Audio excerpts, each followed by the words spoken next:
Pagkatapos ng kasal, unti-unting napansin ng isang batang misis na palihim siyang niloloko ng asawa at biyenan dahil inakala nilang siya'y mangmang at hindi naiintindihan ang wikang ginagamit nila.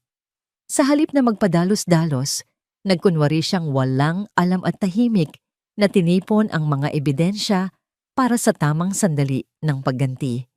Sa oras na mabunyag ang katotohanan, sino ang tunay na naipit sa bitag ng pagtataksil? Ang tunog ng nababasag na palayok ang pumunit sa katahimikan ng umaga ng linggo sa mansyon ng mga De Leon. Crash! Napatigil si Elara sa paglalatag ng mga kubyertos sa mesa. Nanlaki ang kanyang mga mata habang nakatingin sa sahig, sa mga nagkalat na piraso ng kulay lupang plorera. Hindi iyon basta-bastang plorera. Iyon ang huling regalo ng kanyang ina bago siya ikasal, gawa sa kamay mula sa kanilang probinsya. Simple, hindi magarbo, pero puno ng alaala. Napabaling ang tingin niya sa kanyang biyenan, si Imelda de Leon, na nakatayo malapit sa mesitang pinagpatungan yon.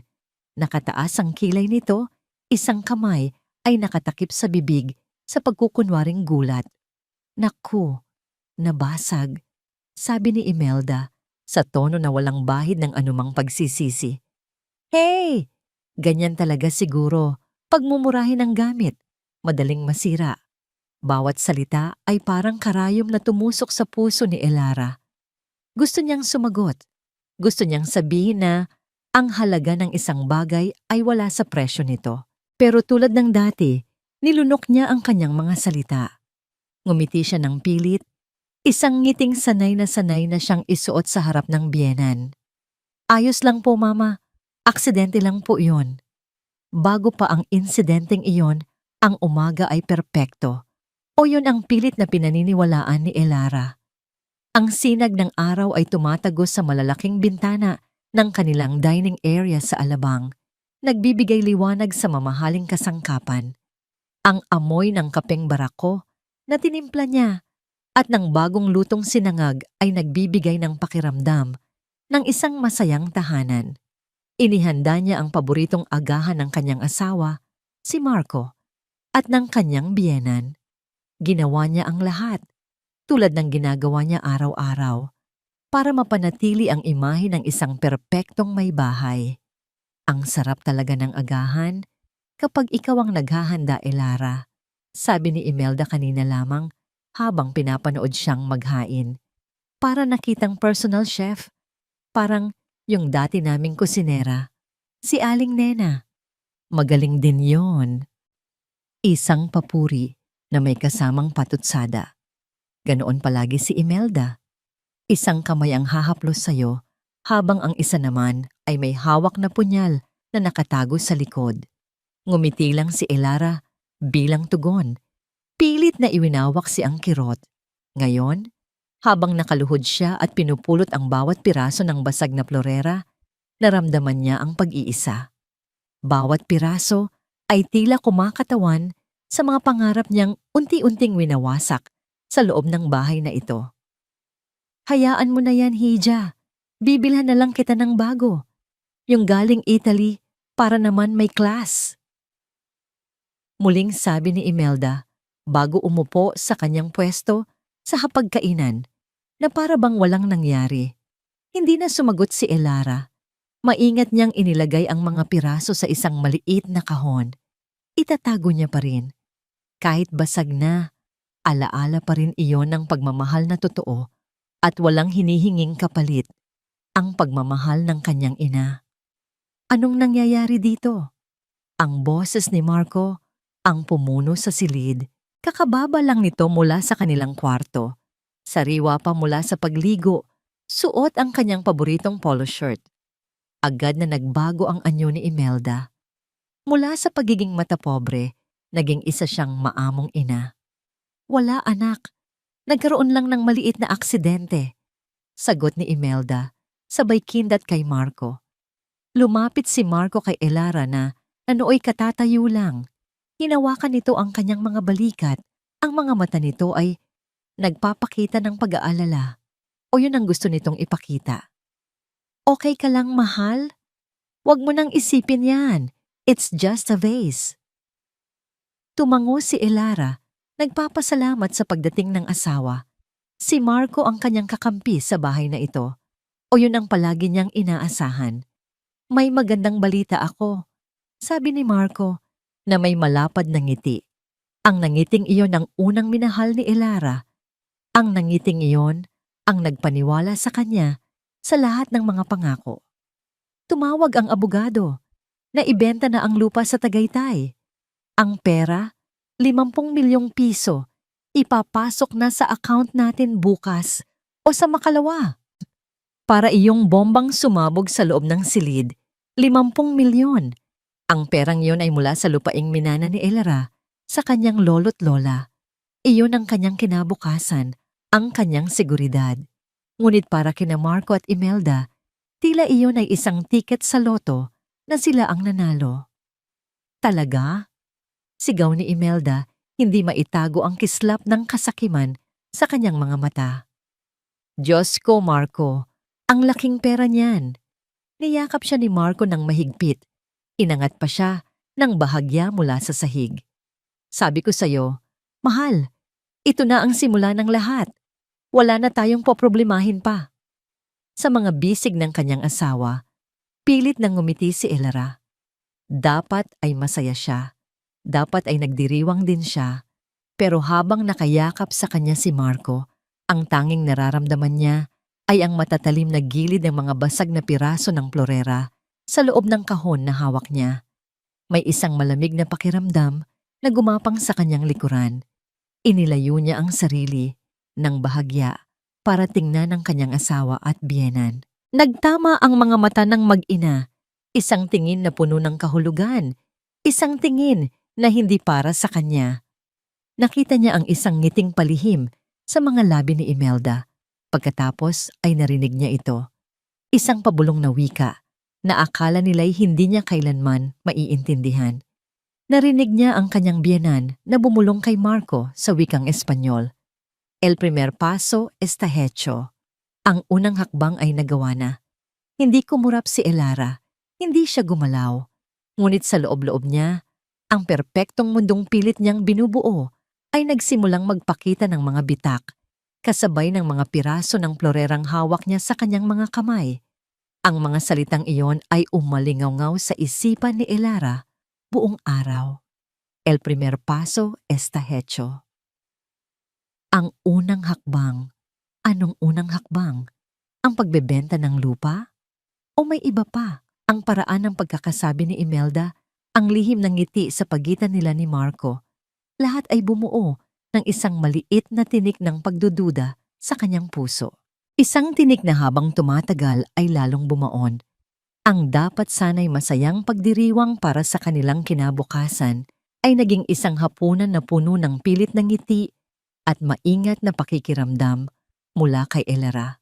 Pinanood niya ang bawat galaw nila, ang bawat pagtama ng kanilang mga mata, ang bawat pagtaas ng sulok ng kanilang mga labi.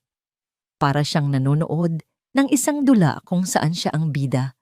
Pero hindi niya alam ang kanyang mga linya o ang tunay na kwento. Kinabukasan, mas lumala ang kanyang pakiramdam. Naging abala si Marco sa kanyang telepono, higit pa sa karaniwan. Palagi itong may kausap sa isang sulok, bumubulong, at kapag naramdaman nitong papalapit siya, bigla nitong ibababa ang tawag. Nangyari iyon habang paakyat siya sa kanilang silid para kumuha ng tuwalya. Narinig niya ang boses ni Marco mula sa loob, hindi malinaw, pero puno ng pagmamadali at tensyon. Dahan-dahan siyang lumapit sa pinto na bahagyang nakaawang. Hindi mo naiintindihan. Kailangan ko na ang pera. Oo, malapit na. Bulong nito sa telepono. Sa sandaling humakbang si Elara papasok, napaangat ang ulo ni Marco. Ang pagkagulat ay malinaw na gumuhit sa mukha nito. Sa isang iglap, ibinaba nito ang tawag at mabilis na itinago ang telepono sa ilalim ng unan. Ang kilos ay napakabilis, puno ng pagkakasala. Mahal, sabi ni Marco, pilit nang ngumingiti. Kanina ka pa dyan. Hindi naman, Kararating ko lang. Kukuha lang ako ng tuwalya. Sagot ni Elara. Pinanatiling kalmado ang kanyang boses kahit na ang puso niya ay nagsimulang tumibok ng mas mabilis. Sinong kausap mo? Mukhang seryoso ah. Tumawa si Marco. Isang tawang pilit at hindi umabot sa kanyang mga mata. Ah, wala yon. Opisina lang. Alam mo na, mga problema sa kliyente, wag mo nang intindihin. Hindi na nagtanong pa si Elara. Kinuha niya ang tuwalya at bumaba. Ngunit ang eksenang yon ay paulit-ulit na naglaro sa kanyang isipan. Ang takot sa mga mata ni Marco. Ang pagmamadali nitong itago ang telepono. Hindi iyon kilos ng isang taong may kausap lang tungkol sa trabaho. Iyon ay kilos ng isang taong may itinatago. Ang pagdududa niya ay isang maliit na binhi na unti-unting dinidiligan ng mga kahina-hinalang kilos nila. Nang gabing iyon, sa hapagkainan, lalong tumibay ang kanyang hinala. Nagrereklamo si Imelda tungkol sa bubong na kailangan ng ayusin. Ang mahal magpaayos ng bahay ngayon, sabi ni Imelda habang hinihiwa ang kanyang steak. Kung hindi lang dahil sa paparating na pera, hindi ko alam kung saan tayo kukuha ng pondo. Bigla itong lumingon kay Marco at nagsalita sa wikang Espanyol, sa tono na panatag at kampante, na para bang wala si Elara roon. Yeso es solo el techo. At bubong pa lang yan. Sumagot si Marco, hindi man lang tumitingin kay Elara, ang kanyang mga mata ay nakatuon sa ina. Ang mga salitang lumabas sa kanyang bibig ay simple lang, ngunit para kay Elara, ang mga ito ay kasing lakas ng isang kulog. Pronto mama, pronto todo será nuestro. Sap Roy, meh sap toy, tatka sila kuchungta. Todo será nuestro, lahat ay magiging atin. Napatigil sa pagsubo si Elara. Ang tinidor na hawak niya ay bahagyang nanginig. Lahat? Anong lahat? Ang pera, ang bahay, ang kanyang buhay? Ang mga salita ay tumatak sa kanyang isipan, malamig at mabigat. Tumingin siya sa kanila, ang mag-inang kampanteng nag-uusap sa isang wikang akala nila'y isang pader, sa pagitan nilang dalawa at sa kanya. Ngunit para kay Elara, ang pader na yon ay salamin. Malinaw na malinaw. Hindi sila nag-abalang isalin ang kanilang pinag-usapan. Nagpatuloy lang sila sa pagkain na parang wala siyang narinig. At si Elara, sa kauna-unahang pagkakataon, ay nagpasalamat sa desisyon niya noong kolehiyo. Habang nakahiga siya sa kama ng gabing iyon, katabi ang lalaking mahimbing na natutulog, na tila walang anumang inaalala. Inalala niya ang kanyang mga araw sa unibersidad. Kumuha siya ng kursong linguistics at bilang minor, pinili niya ang Espanyol. Hindi dahil kailangan, kundi dahil gusto niya. Mahal niya ang tunog, ang kultura. Hindi niya ito kailanman ipinagyabang sa pamilya de Leon. Para saan pa? Ayaw niyang isipin nilang nagpapasikat siya. Sa mundo ni Imelda, sapat nang maging maganda at masunuring asawa si Elara. Ang talino ay hindi isang katangiang hinahanap nito sa isang manugang. At ngayon, ang lihim na kaalamang yon, ang maliit na detalyeng hindi niya kailanman binigyan ng pansin, ay tila ang kanyang tanging sandata. Hindi siya pwedeng magpatuloy na maging bulag at bingi. Ang pagdududa ay hindi na sapat. Kailangan niya ng katotohanan. Kailangan niya ng pruweba. Dahan-dahan, sa dilim ng kanilang silid, kinuha niya ang kanyang telepono mula sa bedside table. Ang liwanag mula sa screen ay tumama sa kanyang muka habang maingat niyang binubuksan ang App Store. Nanginginig ang kanyang mga daliri habang tinatype niya ang mga salitang voice recorder. Ang puso niya ay kumakaripas sa kanyang dibdib. Ito ay isang pagtataksil sa tiwala, isang paglabag sa kanilang pagsasama. Ngunit paano ka magiging taksil sa isang bagay na baka sa simula pa lang ay isa ng kasinungalingan? Pinindot niya ang install. Habang pinapanood niya ang maliit na bilog na unti-unting napupuno, naramdaman niya ang takot at determinasyon na nagsasanib sa kanyang buong pagkatao. Hindi na siya ang Elara na basta na lang tatanggap ng mga pira-pirasong katotohanan. Hahanapin niya ang buo, kahit gaano pa ito kasakit. Kinabukasan, may bagong bigat sa bawat kilos ni Elara. Ang bigat ng isang plano, ang bigat ng isang sikretong kaya niyang mag-isang buhatin. Ang takot ay naroon pa rin, isang malamig na kaba sa kanyang sikmura, ngunit nababalutan na ito ngayon ng isang matigas na determinasyon. Nagkunwari siyang abala sa pag-ayos ng sala. Habang nagpupunas ng alikabok sa center table, palihim niyang sinulyapan ang paligid. Si Imelda ay nasa hardin, nagpapanggap na nag-aalaga ng mga rosas. Si Marco naman ay nasa itaas, may kausap na naman sa telepono. Ito na ang pagkakataon niya. Nanginginig ang kanyang mga kamay habang kinukuha ang telepono mula sa kanyang bulsa. Binuksan niya ang voice recorder app, pinindot ang pulang bilog at nakita ang timer na nagsimulang tumakbo. 0002. Bawat segundo ay parang isang malakas na dagundong sa kanyang dibdib. Mabilis at maingat, isinilid niya ang telepono sa ilalim ng isang makapal na coffee table book sa pinakailalim na estante ng mesa. Isang lugar na hindi madaling mapansin, ngunit sapat na bukas para makuha ang anumang pag-uusap. Huminga siya ng malalim at ipinagpatuloy ang paglilinis. Ang kanyang mga galaw ay kalmado at sinadya. Isang perpektong maskara para sa kaguluhang nagaganap sa kanyang kalooban. Pagkaraan ng halos isang oras, bumalik ang dalawa sa sala. Nagtimpla si Elara ng kape para sa kanila. Isinilbi ito na may kasamang matamis na ngiti. Ang ngiti ng isang asawang walang kamalay-malay sa mundo. Habang nakaupo sila, inihanda ni Elara ang kanyang pain. Alam niyo po, panimula niya sa isang tonong kaswal na pinraktis niya sa kanyang isipan. Na-inspire po ako sa kaibigan ko. Nag-aaral po kasi siya ng French ngayon.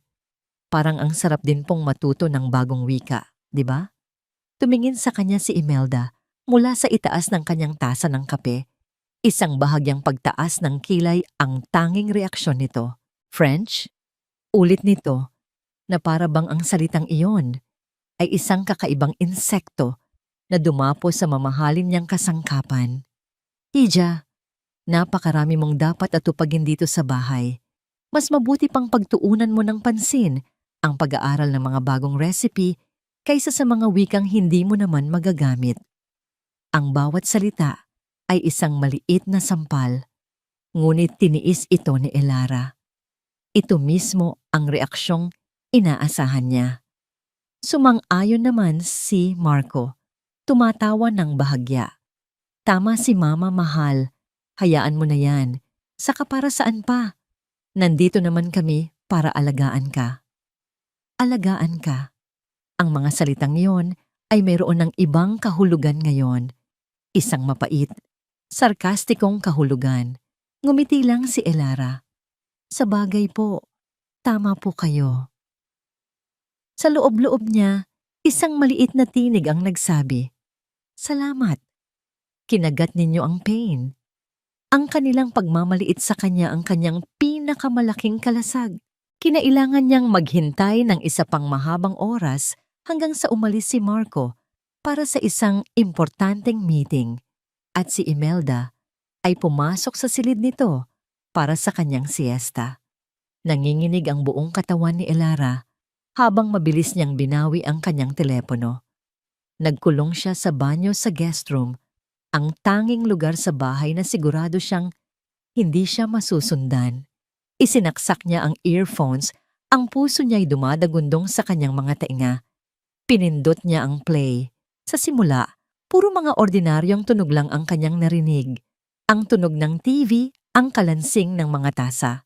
Maya-maya, narinig niya ang boses ni Imelda at Marco.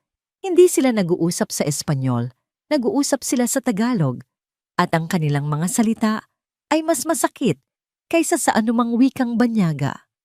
Masyadong mamantika ang sinangag niya kaninang umaga. Reklamo ni Imelda. Ito ang parehong sinangag na pinuri nito sa harap niya. Hayaan mo na ma, konting tiis na lang, sagot ni Marco. Kapag nakuha na natin ang pera, pwede na tayong kumuha ng totoong chef. Ang pamilya niya, tumatawag pa ba? Mga probinsyanong yon, baka manghingi pa sa kanya kapag nalamang mayaman na siya. Hindi na niya tinapos ang pakikinig sa kanilang mga usapan. Ang bawat salita ay sapat na. Ang lamig ng kanilang mga boses, ang kawalan ng anumang pagmamahal o kahit katiting na respeto para sa kanya ay sapat ng patunay. Pinatay niya sana ang recording. Ang luha ay nagsimula nang mamuo sa kanyang mga mata nang bigla siyang may narinig. Ang tunog ng pagring ng telepono ni Marco sa recording. Narinig niya ang pagbuntong hininga ni Marco bago nito sagutin. Hello? At pagkatapos, isang boses na hindi niya kailanman narinig. Isang boses na magaspang, malalim, at puno ng pagbabanta. Isang boses na nagpatuyo sa kanyang mga luha at nagpatindig sa lahat ng balahibo sa kanyang katawan. De Leon, nasaan na ang pera ko? Bigyan mo ako ng 1 linggo. Ang telepono sa kamay ni Marco ay parang isang piraso ng nagbabagang bakal. Ang bawat mensahe, bawat tawag ay isang paalala ng malaking anino na bumabalot sa kanyang buhay. Isang anino na may pangalan, Boss Mateo. Hindi ito problema sa kliyente, hindi ito issue sa opisina. Ito ay isang usapin ng buhay at kamatayan. Pagkatapos ng tawag na narinig ni Elara sa recording, mabilis na nagpaalam si Marco. Importanteng meeting, ang palusot niya. Ang totoo, kailangan niyang makahinga. Kailangan niyang takasan ang mga pader ng mansyon na tila unti-unting lumiliit, sumisikip, at sumasakal sa kanya. Nagmaneho siya nang walang patutunguhan. Ang boses ni Boss Mateo ay umuulit-ulit sa kanyang isipan. Isang sirang plaka ng pagbabanta. Bigyan mo ako ng 1 linggo, De Leon. 1 linggo. 7 araw para makahanap ng pera na sa loob ng 1 taon ay hindi niya nagawang bayaran. Napahampas siya sa manibela. Ang tunog ay naging basag sa loob ng katahimikan ng kanyang mamahaling sasakyan. Paano siya napunta sa ganito? Ang alaala ay bumalik sa kanya. Malinaw na parang kahapon lang. 1 taon na ang nakalipas. Dinala siya ng isang kasosyo sa negosyo sa isang pribadong poker game. Hindi ito isang legal na kasino. Ito ay isang silid sa basement ng isang lumang gusali sa Maynila. Balot sa usok ng tabako at amoy ng mamahaling alak. Ang tunog ng mga ice cube na kumakalansing sa mga baso, ang halakhakan ng mga mayayamang lalaki, at ang malutong na kaluskos ng mga poker chip. Lahat ay parang musika sa kanyang pandinig. Sa simula, nananalo siya. Ang pakiramdam ay parang droga. Ang bawat tamang desisyon, bawat bluff na kumagat, ay nagpapataba sa kanyang ego. Pakiramdam niya ay hari siya ng mundo. Si Marco De Leon, ang golden boy. Magaling sa negosyo, magaling sa sugal. Tumingin sa kanya si Boss Mateo, isang malaking tao na may peklat sa kilay, at tumango, isang ngiti ng paghanga. O yun ang akala niya. Pero ang swerte ay parang babae. Pabago-bago. Nagsimula siyang matalo. Maliit sa simula. Sinubukan niyang bumawi. Tumaas ang kanyang taya. Lumaki ang kanyang pagkatalo. Ang alak ay hindi na pampasaya, kundi pampamanhid. Ang usok ay hindi na nagpapabango sa hangin, kundi nagpapasikip sa kanyang dibdib. Sa huling laro ng gabi, isinugal niya ang lahat sa isang kamay na akala niya'y sigurado. All in, sabi niya. Ang boses ay nanginginig sa pinaghalong kaba at yabang. Kalmado lang na ibinaba ni Boss Mateo ang kanyang mga baraha. Isang full house, talo ang 2 pairs ni Marco. Sa isang iglap, ang bundok ng chips sa harap niya ay nawala. Ang nawala ay hindi lang pera. Nawala ang kanyang yabang, ang kanyang dangal. May utang ka sa akin, sabi ni Boss Mateo. Ang boses ay malamig na parang yelo. At hindi ako nakakalimot. Ngayon, ang anino ng utang na yon ay mas malaki pa kaysa dati. May interest na ito. At ang pasensya ni Boss Mateo ay paubos na. Ang 50 milyong piso ni Elara ay hindi na lang isang oportunidad. Ito na ang kanyang tanging kaligtasan. Pag-uwi niya ng bahay, sinalubong siya ng kanyang ina sa sala. Ang mga mata ni Imelda ay matalas. Kayang basahin ang bawat emosyon sa kanyang mukha. "Anong nangyari sa'yo?" tanong nito. Walang paligoy-ligoy. Para kang nakakita ng multo. Hindi na nagtago si Marco. Ibuhos niya ang lahat ng kanyang takot at desperasyon sa ina. Tumawag siya, "Ma. Si Boss Mateo. 1 linggo na lang daw ang ibinibigay niya sa akin." Hindi nagpakita ng awa si Imelda. Sa halip, ang nakita niya sa mga mata nito ay pagkadismaya. "Hindi ka ba nahiya sa sarili mo? Isang De Leon, nagpapatakot sa isang hamak na gangster?" Lumapit ito. Ang boses ay bumaba sa isang mapanganib na bulong. "Sinabi ko na sa'yo ang solusyon, Marco. Nasa harap na natin. Pero para kang duwag na hindi makakilos." "Pero pera niya yon, Ma. Asawa ko siya." Protesta ni Marco. Ang boses ay mahina. Tumawa si Imelda, isang tawang mapakla at walang kagalakan. Asawa? Isang probinsyanang pumasok sa pamilyang ito na walang dala kundi ang kanyang sarili? "Marco, anak, pakinggan mo ako." Hinawakan nito ang kanyang mukha. Ang mga daliri nito ay mahigpit. "Ang perang iyon ang magliligtas sa pangalan ng pamilya natin. Ang perang iyon ang mag-aalis sa gulo na pinasok mo. Kumilos ka na parang isang lalaki. Kunin mo ang pera at ayusin mo ang buhay mo." Ang mga salita ng kanyang ina ay parang lason na may halong gamot. Alam niyang mali, pero iyon ang kailangan niyang marinig para bigyang katwiran ang plano sa kanyang isipan. Hindi ito pagnanakaw. Ito ay pagliligtas. Pagliligtas sa kanyang sarili, sa kanilang pamilya. At si Elara, masyado siyang mabuti, masyadong inosente para maintindihan ang maruming mundo ng mga De Leon. Mas mabuti nang hindi niya alam. Nang gabing iyon, pumasok siya sa kanilang silid. Tahimik na. Nakita niya si Elara na mahimbing nang natutulog. Ang mukha nito ay payapa sa ilalim ng sinag ng buwan na tumatagos sa bintana. Ang kanyang paghinga ay marahan at panatag. Sa isang saglit, naalala ni Marco ang babaeng una niyang nakilala. Simple, puno ng pangarap, at may pagmamahal sa mga mata na puro at walang pag-iimbot. Isang kislap ng konsensya ang dumaan sa kanyang puso. Isang maliit na tinig na bumubulong, "Huwag. Huwag mong gawin to sa kanya." Pero mabilis itong nilamon ng anino ng takot. Nakita niya ang mukha ni Boss Mateo, narinig niya ang mga salita ng kanyang ina. Tiningnan niyang muli si Elara. Hindi na siya ang babaeng minahal niya. Isa na lang siyang solusyon. Isang susi. Para rin naman to sa kanya, sabi niya sa sarili. Hindi niya kayang hawakan ng ganoong kalaking pera. Masasayang lang. Sa amin, lalago ito. Mapoprotektahan ko siya ng mas mabuti kung wala na akong problema.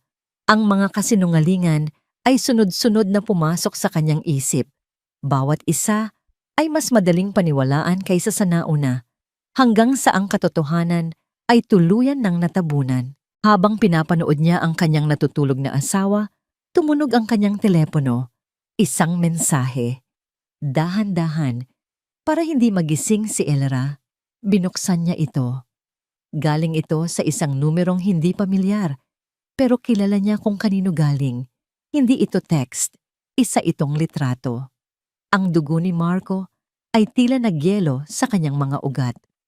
Nasa litrato si Elara, nakunan kaninang umaga sa palengke.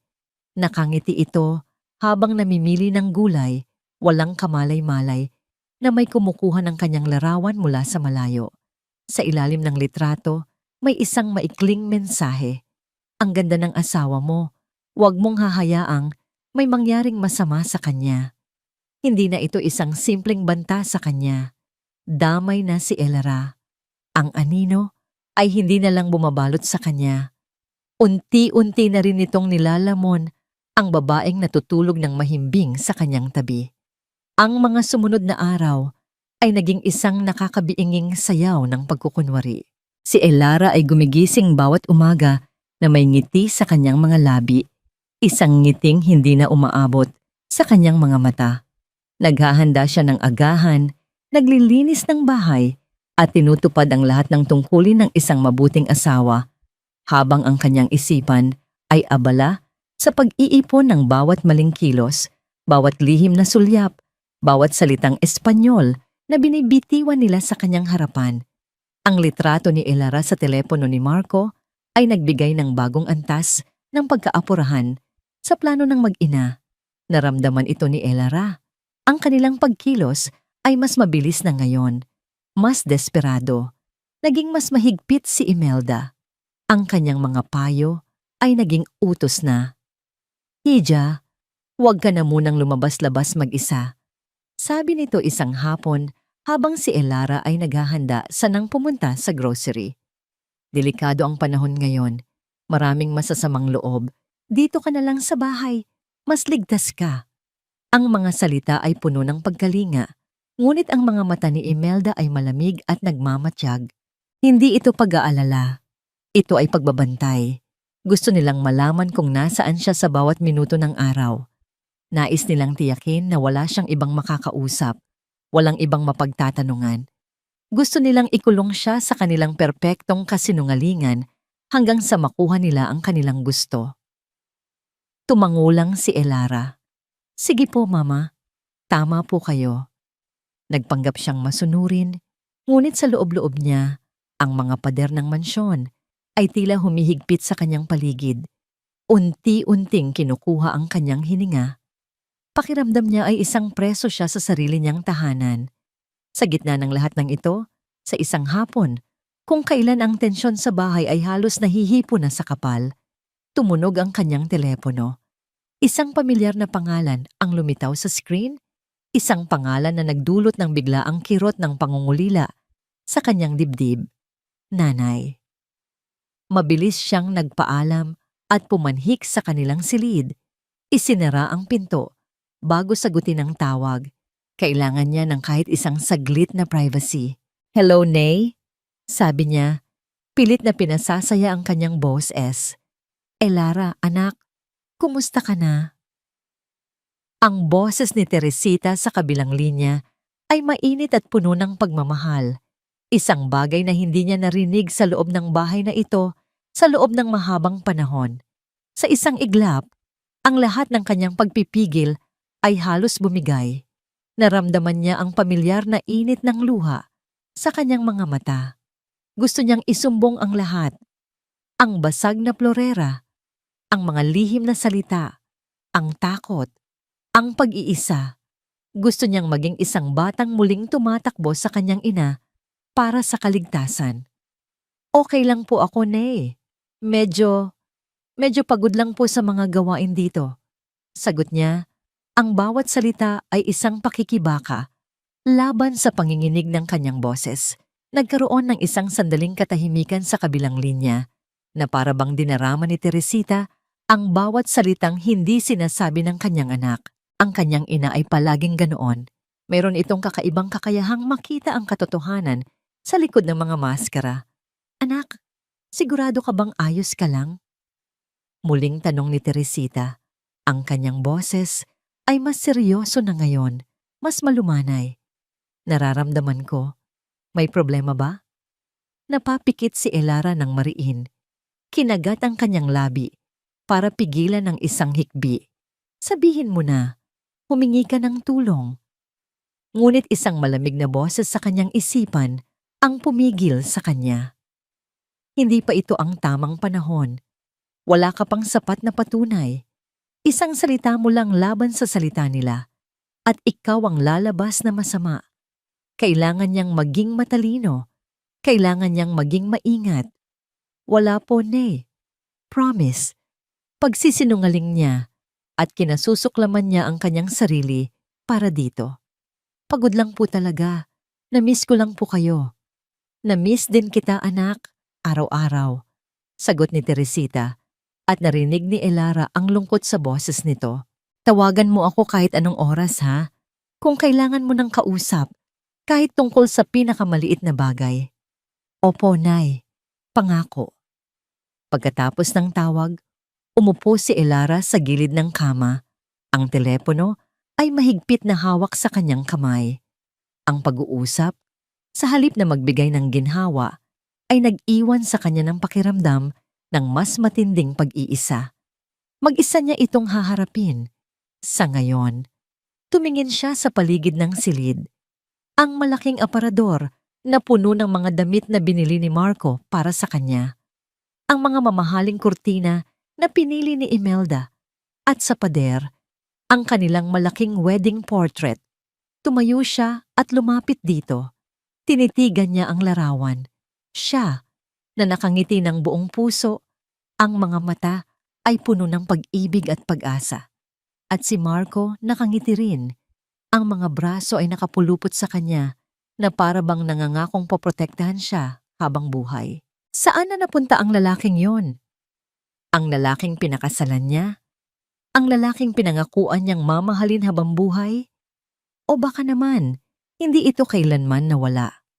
Baka ang lalaki sa larawan ay isang ilusyon lang, isang karakter na ginampanan niya ng napakahusay, at ang tunay na Marco ay ang taong bumubulong ng mga kasinungalingan sa likod niya. Isang malamig na katotohanan ang tumama sa kanya. Hindi na niya kayang maghintay na lang at makinig. Kailangan niyang gumawa ng paraan para makuha ang buong plano, ang buong katotohanan. Muli siyang napatingin sa paligid, ang kanyang mga mata ay naghahanap. Napadako ang tingin niya sa isang malaking florera na may artipisyal na mga bulaklak sa study table ni Marco. Isang lugar kung saan ito madalas makipag-usap sa telepono. Pagkatapos, ay napatingin siya sa opisina ni Imelda sa ibaba, kung saan ito madalas magkulong kasama si Marco para sa kanilang mga pribadong usapan. Isang bagong plano ang nabuo sa kanyang isipan, mas mapanganib, mas desperado, ngunit kailangan niyang gawin. Kinuha niya ang kanyang telepono. Oras na para magtanim ng isa pang pain. Isang pain na siguradong makakakuha ng pinakamalaking isda. Ang pagkakataon ay dumating kinabukasan, mas mabilis kaysa sa inaasahan ni Elara. Nagpaalam si Marco na may pupuntahan siyang site visit at si Imelda naman ay may nakatakdang session ng mahjong kasama ang kanyang mga amiga. Alam ni Elara na ito na ang hudyat. "Mag-ingat ka, mahal," sabi niya kay Marco. Nag-iwan pa ng isang magaan na halik sa pisngi nito. Isang halik na lasang abo at kasinungalingan. "Dito ka lang sa bahay, Hijay. Hija, huwag kang aalis." Bilin naman ni Imelda. Ang mga mata ay puno ng pagbababala sa likod ng pekeng ngiti. Sa sandaling umalis ang sasakyan nila at isinara ang malaking gate, gumalaw si Elara. Hindi na siya ang asawang mabagal at mahinhin. Ang bawat kilos niya ay mabilis, tiyak, at puno ng layunin. Una niyang pinuntahan ang opisina ni Imelda. Ito ang pugad. Dito nabubuo ang mga plano. Dito namamatay ang mga pangarap. Maingat niyang binuksan ang pinto. Ang silid ay puno ng mga antigo at mamahaling gamit. Isang testamento sa pagkahumaling ni Imelda sa karangyaan. Inilabas niya ang kanyang telepono. Pinindot ang record button. Ang kanyang puso ay parang kabayong nagwawala sa kanyang dibdib. Ngunit ang kanyang mga kamay ay kalmado. Inilagay niya ang telepono sa likod ng isang malaking florera na puno ng mga tuyong dahon, nakatago ngunit nakatutok sa lamesa kung saan madalas umupo ang mag-ina. Pagkatapos noon, umakyat siya sa kanilang silid. Kinuha ang luma niyang telepono na hindi na ginagamit at isinagawa ang parehong proseso. Itinago niya ito sa isang maliit na sisidlan ng mga panulat sa study table ni Marco. 2 pain, 2 tenga sa 2 magkaibang lugar. Ang maghapon ay dumaan na parang isang panaginip na puno ng pagkabalisa. Nagluto siya, naglinis, nag-ayos ng mga bulaklak. Ginawa niya ang lahat ng normal na gawain, ngunit ang kanyang buong diwa ay nasa 2 teleponong tahimik na nakikinig. Nang dumating ang gabi, bumalik sila. Sabay. Mukhang may pinag-usapan silang importante. Nakita niya ito sa paraan ng kanilang pagtingin sa isa't isa, sa tensyon, sa kanilang mga balikat. Nagkunwari siyang walang napapansin. Inihain niya ang hapunan. Nga pala, mahal, sabi ni Marco sa kalagitnaan ng kanilang pagkain. Nakausap ko na ang bangko. Ready na ang lahat. Bukas, kailangan na lang nating pirmahan ang mga dokumento para mailipat ang pera. Naramdaman ni Elara ang paglamig ng kanyang buong katawan. Bukas na. Ganoon na kabilis. Ganoon ba?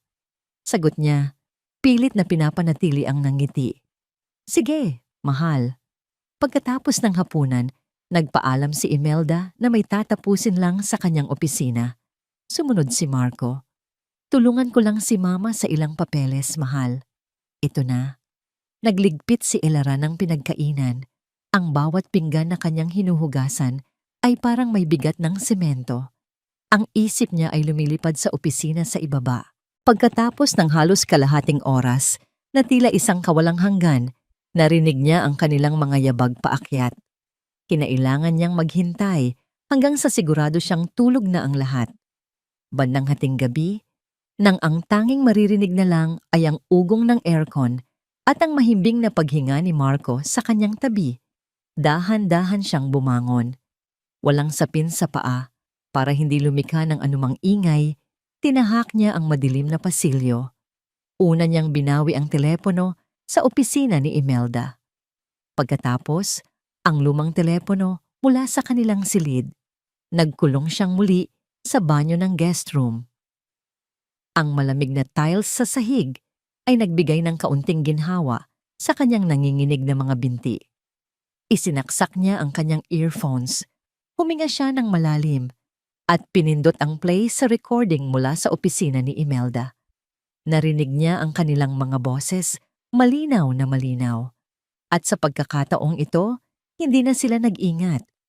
Kampante silang walang sino man ang makakaintindi sa kanila. Nag-uusap sila sa Espanyol. Todo está listo, Mama. Narinig niyang sabi ni Marco. Handa na ang lahat, Ma. Excelente, sagot ni Imelda. Ang boses ay puno ng tagumpay. Mañana, finalmente, el dinero será nuestro. 50 milyones. Magaling. Bukas sa wakas, ang pera ay magiging atin. 50 milyon. Narinig niya ang pagbuntong hininga ni Marco. ¿Qué haremos con ella después? Anong gagawin natin sa kanya pagkatapos? At ang sagot ni Imelda. Ang sagot na yon ang tuluyang dumurog sa anumang natitirang piraso ng puso ni Elara. Tumawa si Imelda, isang tawang tuyo at walang kagalakan. Haremos que su vida sea un infierno, sabi nito. Ang bawat salita ay tumatagos na parang yelo. Crearemos una razón, cualquier razón, para anular el matrimonio. Quizás es infiel o loca. No importa, ella se irá de esta casa sin nada. Absolutamente nada. Gagawin nating impyerno ang buhay niya. Gagawa tayo ng dahilan, kahit anong dahilan, para mapawalang bisa ang kasal. Siguro hindi siya tapat o baliw. Hindi mahalaga. Aalis siya sa bahay na ito nang walang dala. Kahit katiting. Nagpatuloy pa ito. Ang boses ay puno ng pagkasuklam. Ella es solo una niña de pueblo con suerte. La sangre de los de León no puede ser manchada por alguien de su clase. Isa lang siyang batang probinsyana na sinuwerte. Ang dugo ng mga de León ay hindi pwedeng madungisan ng isang tulad niya. Naramdaman ni Elara ang pag-akyat ng asido sa kanyang lalamunan. Ang bawat paghinga ay naging mababaw, ngunit hindi niya pinatay ang recording. Kailangan niyang marinig ang lahat. At pagkatapos ay nagsalita si Marco. ang kanyang asawa, ang lalaking pinangakuan niya ng kanyang buhay. Después de esto, ni siquiera recordaremos su nombre. Pagkatapos nito, hindi na natin maaalala pa ang kanyang pangalan. Click! Pinatay ni Elara ang recording. Hindi siya umiyak. Wala nang luhang lumabas. Ang sakit ay napakalalim, napakatindi, na dinaig na nito ang kakayahang umiyak. Isang nakapapasong galit at isang nakapangingilabot na kalamigan ang gumapang sa kanyang buong katawan. Pinapatay ang bawat hibla ng pagmamahal at pag-asa na dati niyang naramdaman. Ang babaeng pumasok sa banyong yon, ang babaeng puno ng takot at pag-aalinlangan, ay namatay na sa loob ng ilang minutong yon. Ang babaeng naiwan na nakaupo sa malamig na sahig habang ang mundo niya ay gumuho ay ibang tao na. Ang kanyang mga daliri ay hindi na nanginginig. Ang kanyang paghinga ay naging kalmado at malalim. Ang bawat pag-aalinlangan, bawat pag-aatubili ay naglaho na parang bula. Ang natira na lang ay ang hubad na katotohanan. Isang katotohanang kasing sakit ng kamatayan, ngunit kasing linaw ng kristal. Ginamit siya, niloko, at itatapon na parang basura. Hindi na natin maaalala pa ang kanyang pangalan. Ang mga salita ni Marco ay umalingaw-ngaw sa kanyang isipan, hindi na bilang isang saksak sa puso, kundi bilang isang hamon, isang sumpa na kailangan niyang baliin. Maalaala ninyo, bulong niya sa katahimikan ng banyo. Maalaala ninyo ang pangalan ko. Dahan-dahan siyang tumayo. Ang bawat galaw ay may bagong bigat at layunin. Tumingin siya sa kanyang refleksyon sa salamin. Ang babae sa salamin ay maputla. Ang mga mata ay malalim dahil sa sakit. Ngunit may bagong kislap sa mga ito. Isang kislap na parang apoy na nagsisimula pa lang magliyab. Hindi na ito ang kislap ng pag-ibig. Ito ang kislap ng digmaan. Kinuha niya ang kanyang telepono, hindi na para maghanap ng aliw o para umiyak sa isang kaibigan. Ang kanyang mga daliri ay mabilis at tiyak na nagdial ng isang pamilyar na numero. Ilang sandali lang ay sinagot ito. Anak, gabi na. May problema ba? Ang nag-aalalang boses ng kanyang ina, si Teresita, ang bumasag sa katahimikan. Huminga ng malalim si Elara. Inipon ang lahat ng kanyang lakas. Ang boses na lumabas sa kanya ay kalmado, matatag, at walang bahid ng anumang luha. Nay, panimula niya, kailangan ko po ng tulong ninyo. Nagkaroon ng sandaling pagtigil. Ano yon, anak? Ano mang kailangan mo? Hindi bilang nanay. Pagpapatuloy ni Elara, ang kanyang mga mata ay nakatitig ng diretso sa kanyang refleksyon sa babaeng isinilang mula sa mga abo ng pagkakanulo. Kundi bilang Hukom Sandoval, nagkaroon ng isang mahaba at makahulugang katahimikan sa kabilang linya. Hindi ito katahimikan ng pagkalito, kundi katahimikan ng isang taong biglang nagbago ng anyo. Mula sa isang nag-aalalang ina tungo sa isang profesional na nakikinig sa isang kaso. Nang muling magsalita si Teresita, ang init at lambing sa kanyang boses ay nawala. Ang pumalit dito ay isang boses na kalmado, matalas, at puno ng awtoridad. Ito ang boses na narinig ni Elara minsan noong bata pa siya, isang boses na kayang patahimikin ang isang buong korte. Magsalita ka, Elara, sabi ni Hukom Teresita Sandoval. Ano ang hawak mo? Sa loob ng sumunod na 15 minuto, isinalaysay ni Elara ang lahat. Walang luha, walang pag-aatubili. Ang kanyang pagsasalita ay direkta at malinaw, na para bang nagbabasa siya ng isang testimonya. Ikinuwento niya ang tungkol sa mga lihim na pag-uusap sa Espanyol, ang utang ni Marco, ang pagbabantay sa kanya ni Imelda, at ang pinakahuli at pinakamasakit sa lahat, ang buong recording ng plano nilang itapon siya matapos makuha ang pera. Habang nagsasalita siya, isang malayong alaala ang bumalik sa kanya. Siya ay 10 taong gulang noon, Nakaupo sa likod ng isang malaking korte, pinapanood ang kanyang ina sa trabaho sa unang pagkakataon. Nakasuot ito ng itim na roba, nakaupo sa isang mataas na silya, ang kanyang muka ay seryoso at hindi mababasa. Nakita niya ang respeto at kaunting takot sa mga mata ng mga abogadong nagsasalita sa harap nito. Narinig niya ang malakas at makapangyarihang tunog ng malyete nito na pumukpok sa mesa. Sa araw na yon, naunawaan ni Elara na ang kanyang ina ay hindi lang isang simpleng nanay. Isa itong puwersa na kinikilala. At ngayon, ang puwersang iyon ay nasa panig niya. Malinaw, sabi ni Teresita matapos pakinggan ang lahat. Ang krimen ay large-scale estafa through deceit. At dahil dalawa sila, pwede itong pumasok sa syndicated estafa. Mas mabigat ang parusa, walang piyansa. Ang mga legal na termino ay hindi nakakatakot para kay Elara. Sa halip, ang mga ito ay parang isang baluti na unti-unting isinusuot sa kanyang pagkatao. Ano po ang gagawin ko? Name, ma'am, pagtatama ni Elara. Makinig kang mabuti, Elara, sabi ni Teresita.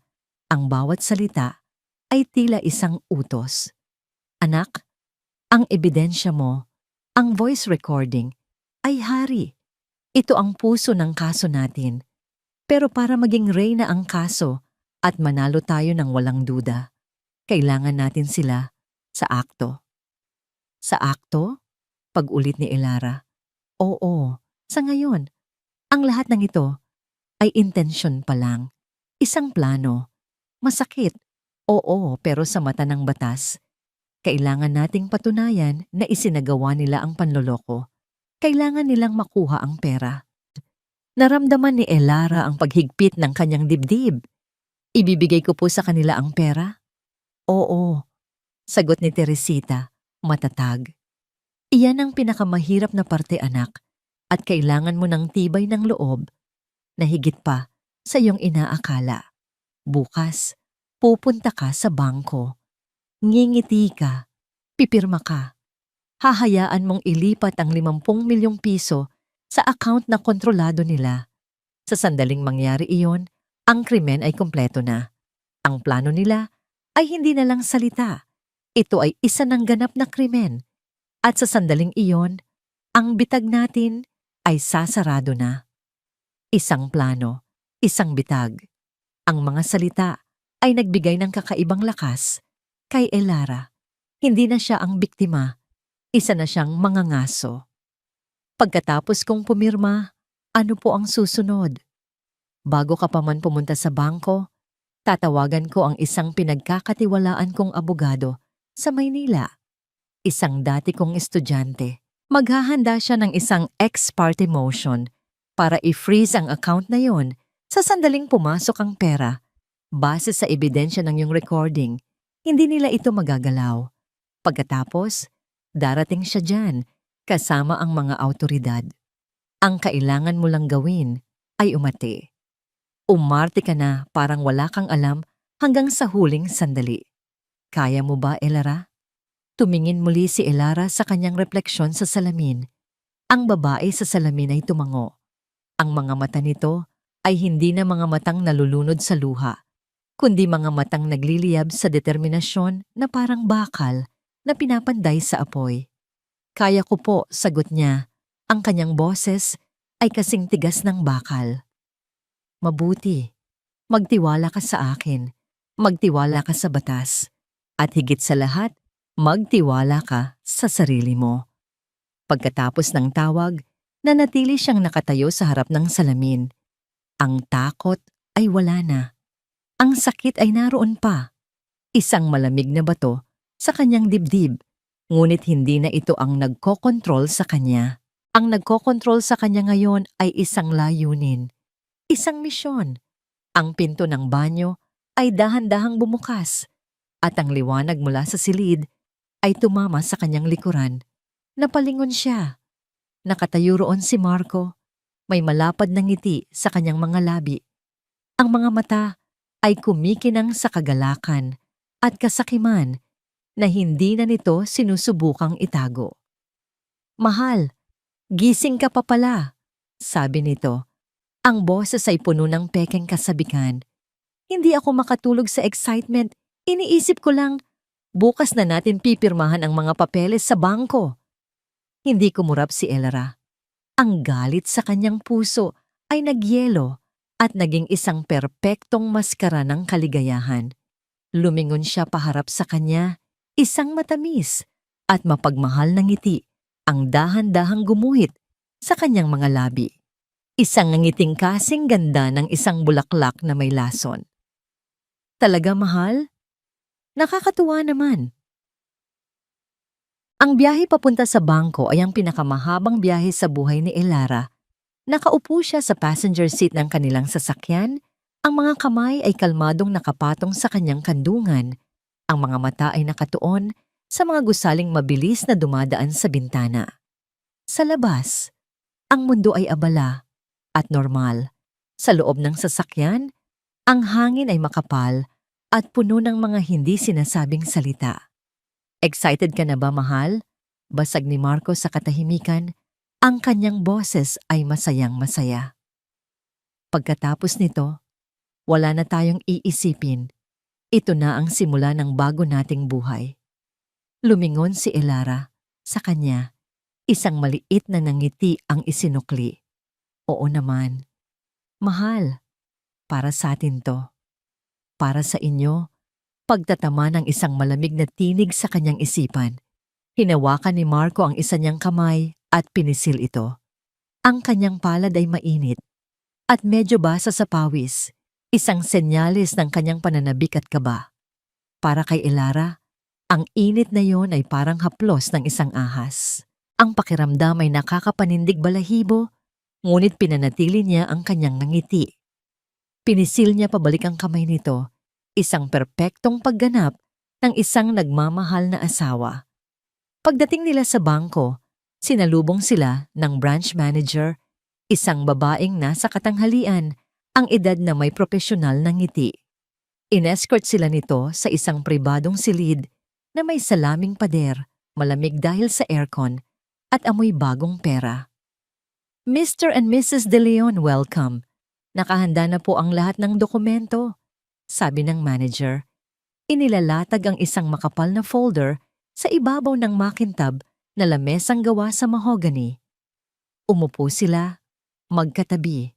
Si Marco ay hindi mapakali sa kanyang upuan. Ang kanyang hita ay bahagyang nanginginig sa ilalim ng mesa. Si Elara naman ay kalmado. Ang kanyang postura ay tuwid. Ang kanyang paghinga ay malalim at kontrolado. Naalala niya ang sinabi ng kanyang ina. "Umarte ka na. Parang wala kang alam," hanggang sa huling sandali. Sa ilalim ng mesa, naramdaman niyang muli ang kamay ni Marco na naghahanap sa kamay niya. Hinawakan nitong muli iyon, mas mahigpit ngayon. Inilapit nito ang kanyang bibig sa tenga ni Elara. "Para sa kinabukasan na natin, mahal ko," bulong nito. Ang hininga ay mainit at puno ng kasabikan na nagdulot ng pangingilabot sa batok ni Elara. "Mahal na mahal kita." Ang mga salitang dati ay musika sa kanyang pandinig ay isa na ngayong malakas at nakakabinging ingay. Ang sakit ay biglang kumirot sa kanyang dibdib, isang matalim na paalala ng lahat ng pinaniwalaan niya at lahat ng nawala sa kanya. Sa isang saglit, ang kanyang kontrol ay halos bumigay, ngunit huminga siya ng malalim.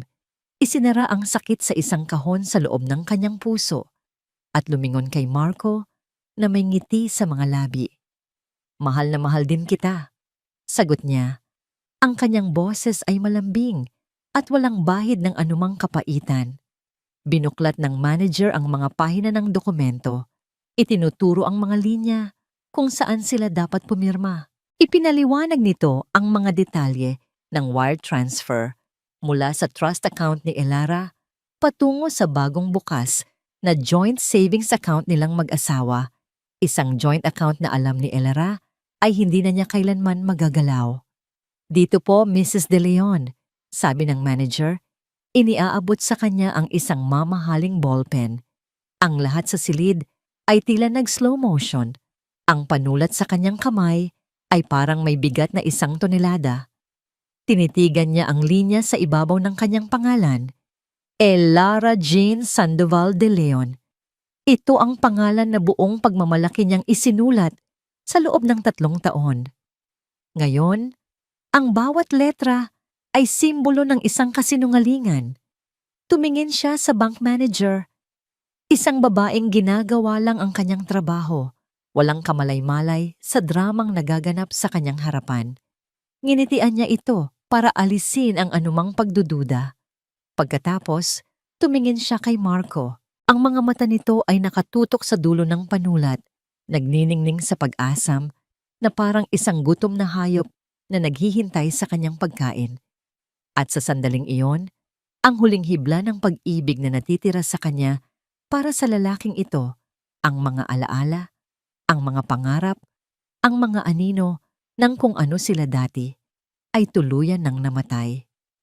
Huminga siya ng malalim at sa isang tuloy-tuloy at eleganteng pagkilos, inilapat niya ang dulo ng panulat sa papel. Isinulat niya ang kanyang pangalan, Elara Jean Sandoval de Leon.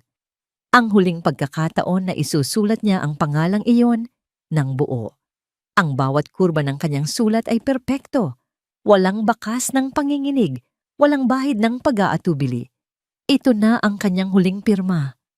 Ang kanyang huling akto ng pagsuko. Ang kanyang huling sakripisyo bago ang pagbangon. Ayan na, sabi ni Marco. Hindi maitago ang panginginig sa kanyang boses dahil sa tuwa. Mabilis niyang kinuha ang panulat at halos iginuhit ang sarili niyang pangalan sa tabi ng sa kanya. Okay, all set. Masayang sabi ng manager. Ipoproseso ko na po ito ngayon din. It will take around 5 to 10 minutes to reflect on your new account. Tumayo ang manager at lumabas ng silid para asikasuhin ang transfer.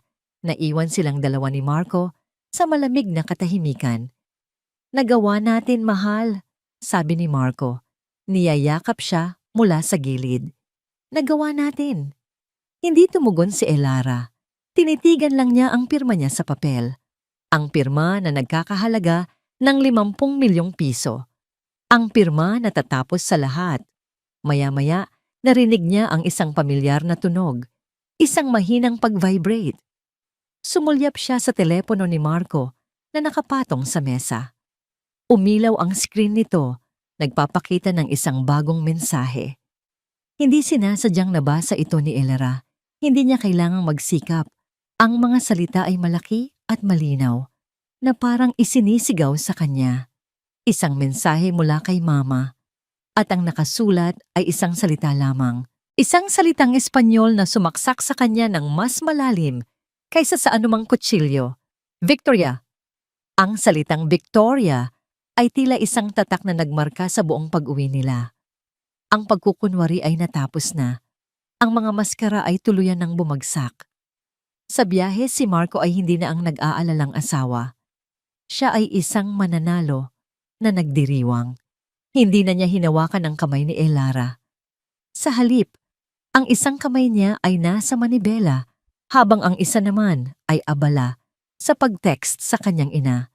Ang kanilang mga tawa at ngiti ay parang mga kidlat na dumadaan sa tahimik na sasakyan. Tratuhin nila si Elara na parang hangin, isang kasangkapan na nagawa na ang trabaho at ngayon ay isasantabi na lang. Hindi na siya umimik, hinayaan niya sila. Ang bawat halakhak nila ay parang gasolinang ibinubuhos sa apoy na nagliliyab sa kanyang kalooban. Pinapanood niya ang tanawin sa labas, ngunit ang nakikita niya ay hindi ang mga gusali ng alabang, kundi ang guhong imahe ng kanyang pagsasama. Ang sandaling ito ng kanilang tagumpay. Ang magiging pinakamatamis na bahagi ng kanyang ganti. Pagdating nila sa mansyon, si Imelda ay naghihintay sa may pinto. Ang mukha ay nagliliwanag sa tagumpay. Sinalubong niya si Marco ng isang mahigpit na yakap. Nagawa natin, anak. Nagawa natin, sabi nito. bago bumaling kay Elara na may isang matamis at nakakalokong nandaong ngiti. Pagod ka na siguro, Hija. Magpahinga ka na muna. Ngunit bago pa man makahakbang si Elara, inilabas ni Imelda ang isang bote ng champagne mula sa isang ice bucket na nakahanda na sa salanda. Hindi ka muna magpapahinga, sabi nito. Ang boses ay puno ng katuwaan. Magdiriwang tayo para sa magandang kinabukasan ng pamilya De Leon. Pinaupo nila si Elara sa sofa habang si Marco ang nagbukas ng bote. Ang tunog ng pagputok ng cork ay parang isang putok ng baril na hudyat ng pagsisimula ng kanilang pagdiriwang at ng pagtatapos ng lahat. Nagsalin sila sa 3 kopita, ngunit ang isa, ang para kay Elara, ay nanatili sa mesa. Hindi ginalaw. Itinaas ni Marco at Imelda ang kanilang mga kopita. Nagtama ang kanilang mga mata, isang tingin ng isang matagumpay na sabuatan. At sa wikang akala nila'y hindi niya naiintindihan, sinabi ni Imelda ang toast. Por el futuro, sabi nito, para sa kinabukasan. Y por fin, por deshacernos de la carga, dagdag ni Marco, tumatawa. At sa wakas, sa pagalis ng pabigat. Ang pabigat, siya iyon. Hindi kumurap si Elara. Tinitigan lang niya sila habang umiinom, habang nagtatawanan, habang pinag-uusapan ang mga plano nila para sa pera, isang bagong kotse para kay Marco, isang biyahe sa Europa para kay Imelda, isang bagong investment para siyang nanonood ng isang pelikula. Ang kanyang puso ay hindi na nasasaktan. Ito ay manhid na, nagyelo sa galit, naghihintay sa tamang oras. Medyo nahihilo po ako, sabi ni Elara, dahan-dahang tumatayo. Ito ang kanyang cue. Akyat na po muna ako para magpahinga. Sige, Hija, sabi ni Imelda. Hindi man lang siya tinitingnan, abala sa pag-ikot-ikot ng champagne sa kanyang kopita. Magpahinga ka ng mabuti. Naglakad si Elara paakyat ng hagdan. Ang bawat hakbang ay mabigat at may layunin. Sa likod niya, narinig niya ang mahinang halakhakan ng mag-ina. Pagpasok niya sa kanilang silid, isinara niya ang pinto. Ang silid na ito, na dati niyang tinuring na kanlungan, ay isa na ngayong kulungan na puno ng mga alaala ng kasinungalingan. Hindi siya umupo. Sa halip, binuksan niya ang malaking aparador. Hinila niya palabas ang isang malaking maleta, ang maletang ginamit niya noong una siyang lumipat sa bahay na ito. Isa-isa, sinimulan niyang ilagay ang kanyang mga damit. Ngunit hindi lahat. Ang mga damit lang na kanya talaga. Ang mga simpleng bestida, ang mga lumang maong, ang mga t-shirt na dala niya mula sa probinsya, ang lahat ng mamahaling damit at alahas na binili ni Marco para sa kanya ay iniwan niya. Ang mga iyon ay bahagi ng kasinungalingan. Hindi iyon sa kanya. Ang kanyang mga kilos ay mabagal, metodikal, at walang emosyon. Bawat tupi ng damit ay isang pagpapaalam. Ang huli niyang tiningnan ay ang kanyang wedding gown na nakasabit sa isang espesyal na lagayan. Hinaplos niya ang malambot na tela nito, isang simbolo ng isang pangarap na naging isang bangungot. Iniwan niya ito roon, nakasabit, na parang isang multo ng nakaraan. Habang isinasara na niya sana ang maleta, bumukas ang pinto. Nakatayo roon si Imelda, may isang matagumpay na ngiti sa kanyang mga labi. Sa kanyang kamay, may hawak itong isang sobre.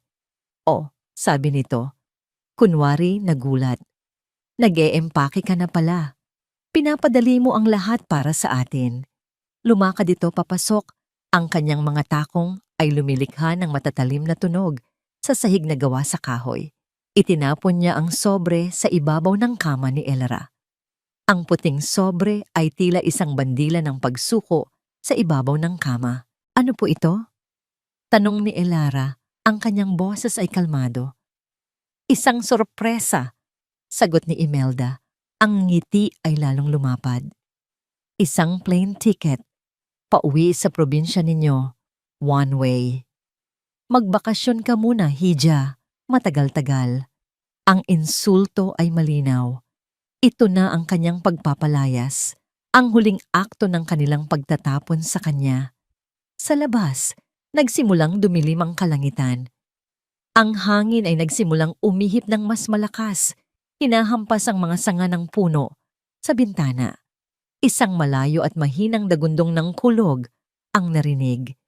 Isang bagyo ang paparating. Hindi pinansin ni Elara ang tiket. Sa halip, ibinaba niya ang takip ng kanyang maleta. Click! Ang tunog ng pagsara ng lock ay matalim at malakas sa loob ng silid.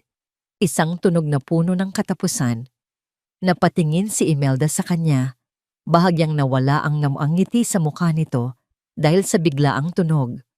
Dahan-dahang lumingon si Elara, paharap sa kanyang biyenan. Walang luha sa kanyang mga mata. Walang bakas ng pagkatalo.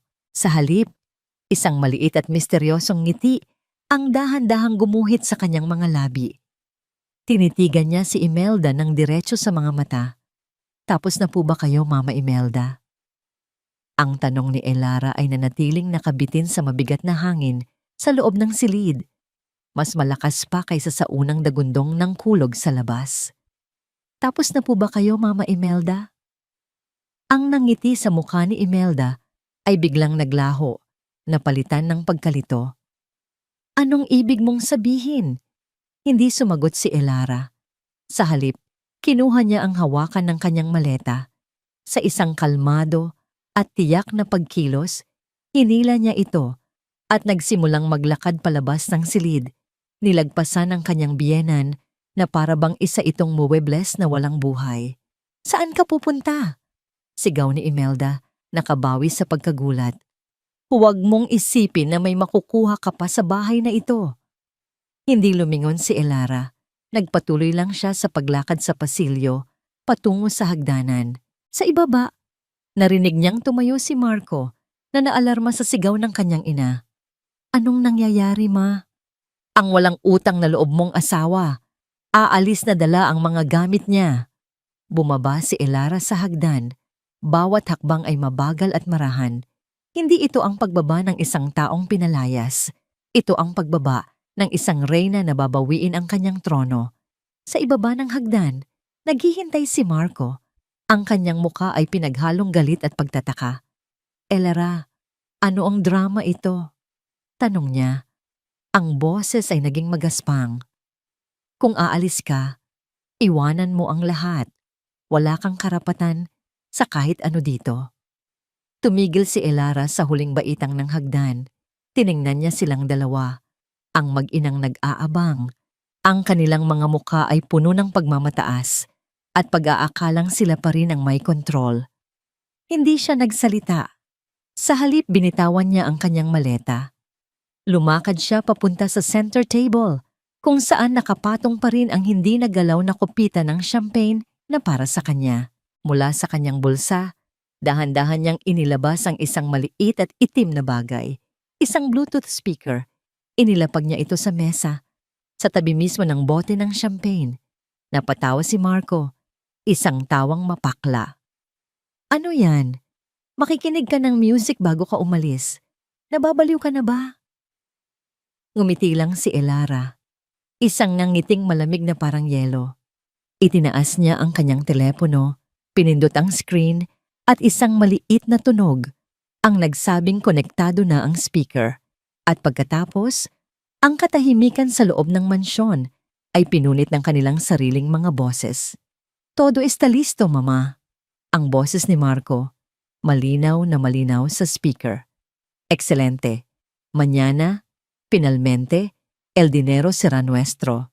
Ang boses ni Imelda, puno ng tagumpay. Ang kulay ay unti-unting nawala sa mukha ni Marco at Imelda. Ang kanilang mga ngiti ay nagyelo. Ang kanilang mga mata ay nanlaki sa hindi makapaniwalang pagkatakot habang pinapakinggan nila ang kanilang sariling pagkakanulo. Haremos que su vida sea un infierno. Ang boses ni Imelda na parabang isang ahas na tumutuklaw mula sa speaker. Ella se irá de esta casa sin nada. Sa labas, kumidlat ng malakas, nagbibigay liwanag sa buong sala sa isang iglap. Ang kasunod noon ay isang dagundong ng kulog na yumanig sa buong bahay, ngunit mas malakas pa kaysa sa kulog ang huling linyang lumabas mula sa speaker. Ang boses ni Marco. Ang mga salitang tumapos sa lahat para kay Elara. Después de esto, ni siquiera recordaremos su nombre. Nang matapos ang recording, isang nakabibinging katahimikan ang pumalit. Sinasabayan lamang ng malakas na buhos ng ulan sa labas. Si Marco at Imelda ay nakatayo na parang mga estatwang binuhusan ng nagyayelong tubig. Hindi sila makagalaw, hindi sila makapagsalita. Ang pagmamataas sa kanilang mga mukha ay natunaw at naging purong, hubad na takot. At sa katahimikang yon, nagsalita si Elara. Ang kanyang boses ay kalmado, ngunit ang bawat salita ay matalas na parang bubog. At sa unang pagkakataon sa harap nila, nagsalita siya sa wikang ginamit nilang sandata laban sa kanya. "Que decepcionante," sabi niya. Ang kanyang pagbigkas ay perpekto at walang mali. "Que su bokabularyo sea tan limitado." Nakakadismaya. Na ang inyong bokabularyo ay napakalimitado. Napasinghap si Imelda na para bang sinampal. Si Marco ay napaatras ng isang hakbang. Ang kanyang bibig ay bumubuka at sumasara na parang isang isdang iniahon sa tubig. "Paano?" bulong ni Marco. Hindi ako ano, Marco?" Tanong ni Elara, bumabalik sa Tagalog. "Isang mangmang na probinsyana? Isang palamuti na walang alam? Yan ba ang akala ninyo?" Naglakad siya palapit sa kanila at sa bawat hakbang niya, sila naman ay umaatras. Ang kapangyarihan sa silid ay tuluyan ng lumipat. "Ah, nga pala," sabi ni Elara na para bang may bigla siyang naalala.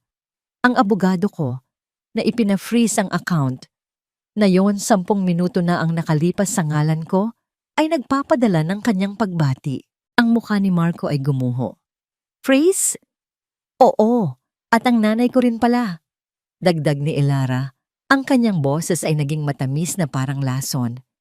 Si Hukom Teresita Sandoval nagpapadala rin ng kanyang pagbati. Ang pangalan ay parang bombang sumabog sa loob ng silid. Hukom Sandoval. Nanlaki ang mga mata ni Imelda. Ang kanyang buong katawan ay nagsimulang manginig. Ang pangalang iyon ay kilala sa mundo ng batas. Isang pangalan na sinisimbolo ang katarungan at kawalan ng awa sa mga kriminal.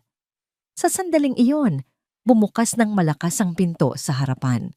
Sa gitna ng malakas na hangin at ulan, pumasok ang 2 unipormadong gwardiya ng kanilang subdivision. Kasunod, ang isang lalaking nasa edad 40, matangkad, nakasuot ng barong at may dalang itim na briefcase.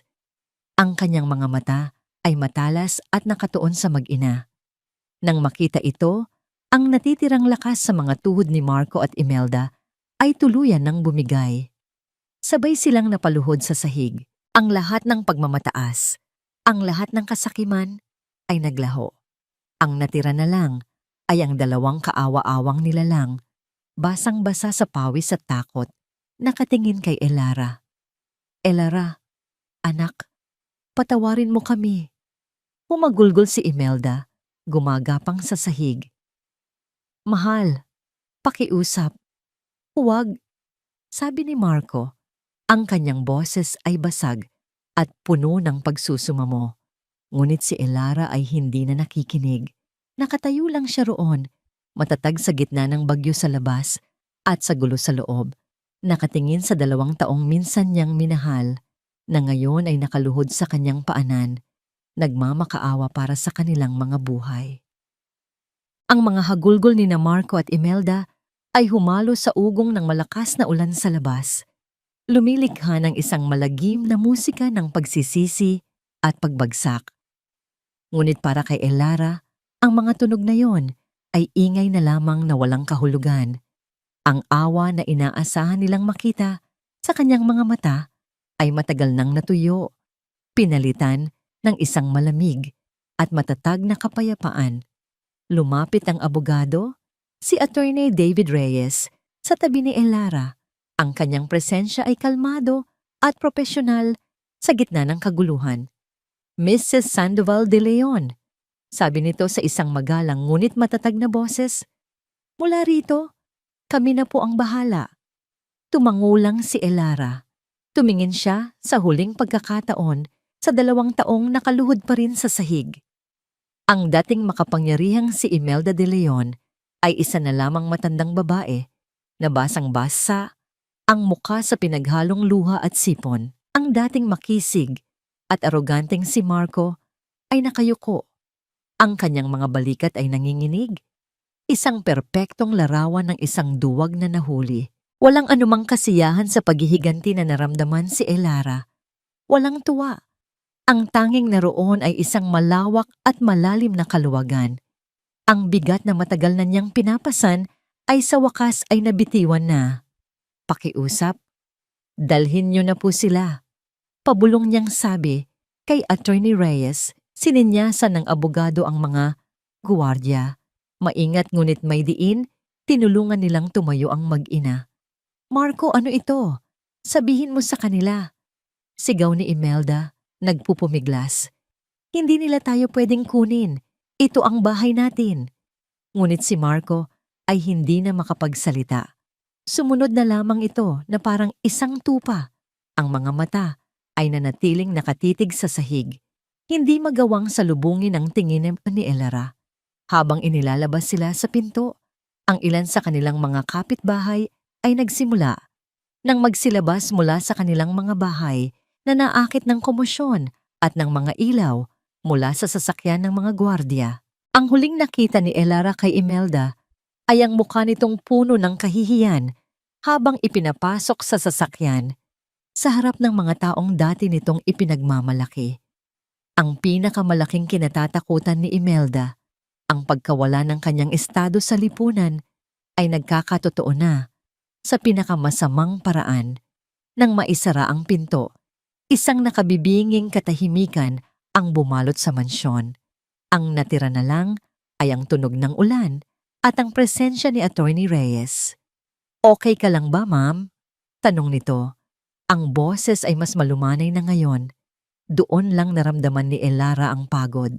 Ang lakas na nagpatatag sa kanya sa buong gabing iyon ay unti-unting nawala at naramdaman niya ang panginginig ng kanyang mga binti. Napahawak siya sa sandalan ng sofa para masuportahan ang sarili. Oo po, ayos lang ako, sagot niya. Pinapasabi po ni Judge Sandoval na ipinagmamalaki ka niya, sabi ng abogado. At huwag kang mag-alala, ang kaso ay napakalakas. Lahat ay babalik sa'yo. Tumango si Elara. Umupo siya sa sofa, sa mismong lugar kung saan kanina lang ay nagdiriwang ang mga taong nanloko sa kanya.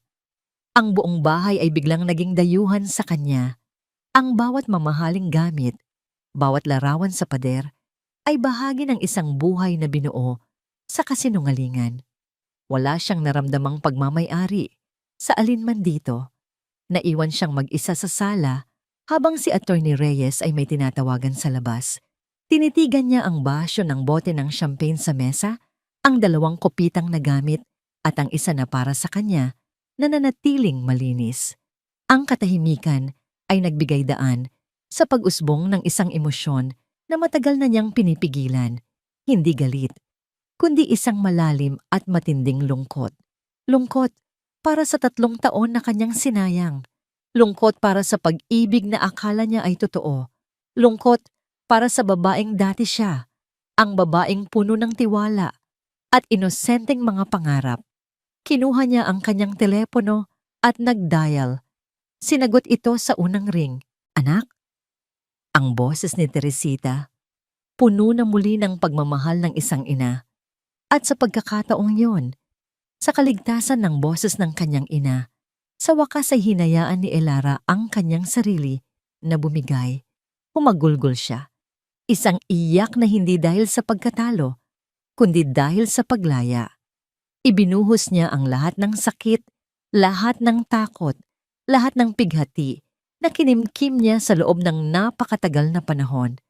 Habang umiiyak siya, Ang kanyang mga mata ay napadako sa kanilang wedding portrait na nakasabit pa rin sa pader. Ang larawan ng 2 taong nakangiti, nangangako ng habambuhay. Matapos ang tawag, nang ang kanyang mga luha ay naubos na at ang kanyang puso ay medyo gumaan na. Dahan-dahan siyang tumayo. Nilapitan niya ang larawan. Tinitigan niya ito sa huling pagkakataon. Ang mukha ng lalaking minahal niya at ang mukha ng babaeng hindi na siya. Walang pag-aalinlangan, walang pagsisisi, inangat niya ang kanyang mga kamay at ibinaba ang mabigat na frame mula sa pagkakasabit nito sa pader. 6 na buwan ang lumipas. Ang tag-ulan ay napalitan na ng mainit na sikat ng araw na para bang ang kalikasan mismo ay naghugas ng lahat ng bakas ng madilim na nakaraan. Sa isang malinis at modernong conference room sa gitna ng Bonifacio Global City, nakatayo si Elara sa harap ng isang malaking screen. Ang kanyang suot ay isang eleganteng navy blue blazer. Ang kanyang buhok ay maayos na nakatali at ang kanyang mga mata ay nagniningning sa kumpiyansa at sigasig. Hindi na siya ang babaeng nagtatago sa anino ng iba. At sa pamamagitan ng paggamit ng mga natural na elemento tulad ng kahoy at bato, at sa pag-maximize ng daloy ng natural na liwanag, ang espasyo ay hindi lang magiging maganda, kundi magiging isang tahanan na humihinga.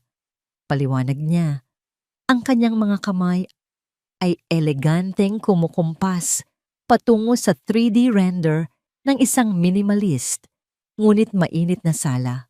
Ang mga kliyente, isang mag-asawang nasa katanghalian ng edad, ay nakikinig ng may paghanga. Ang bawat salita ni Elara ay puno ng kaalaman at passion. Ang passion na matagal niyang ibinaon para sa isang pamilyang hindi naman karapat-dapat.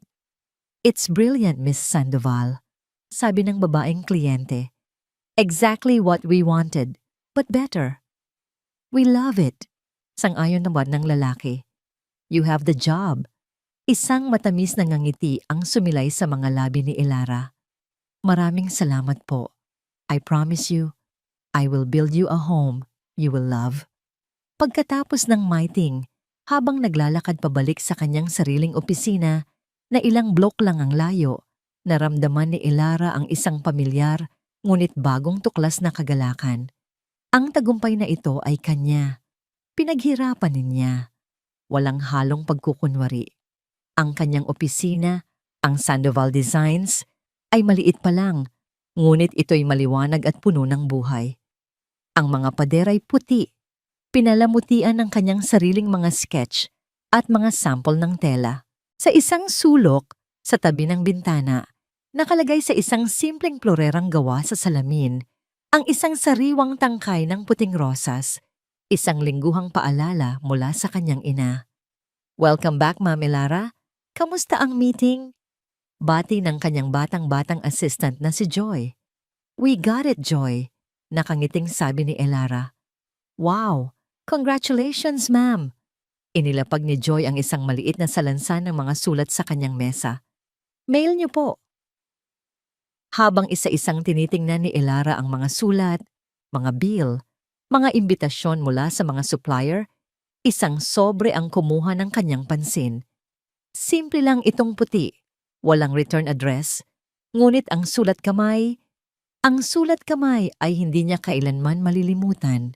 Galing ito kay Marco. Napatigil siya.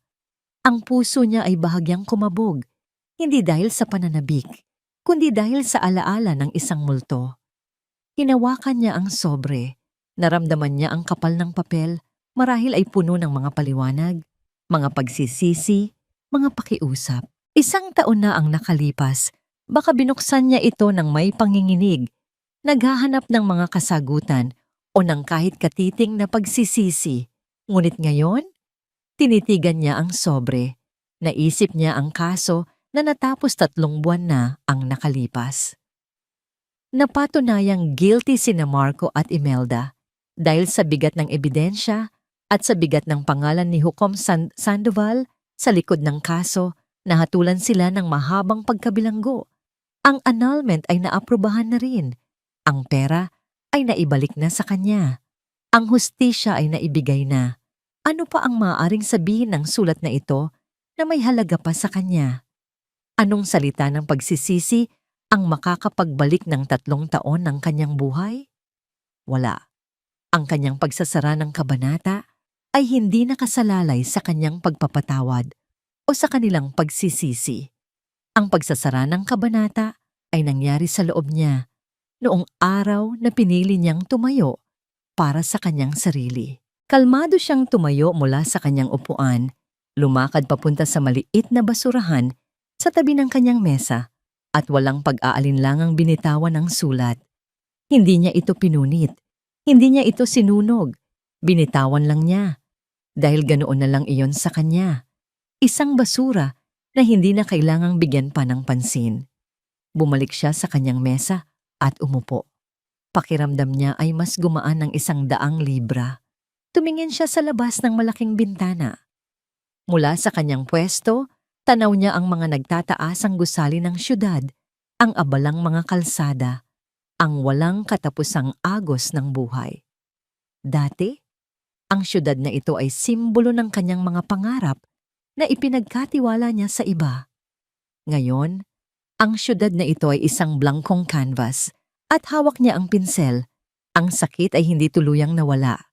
Minsan, sa gabi, bumabalik pa rin ito na parang isang malamig na anino. Ngunit hindi na siya takot dito. Ang sakit ay naging isang guro. Tinuruan siya nito na ang kanyang halaga ay hindi nakadepende sa apelyido ng kanyang asawa, sa opinyon ng kanyang biyanan, o sa pagmamahal ng isang lalaki.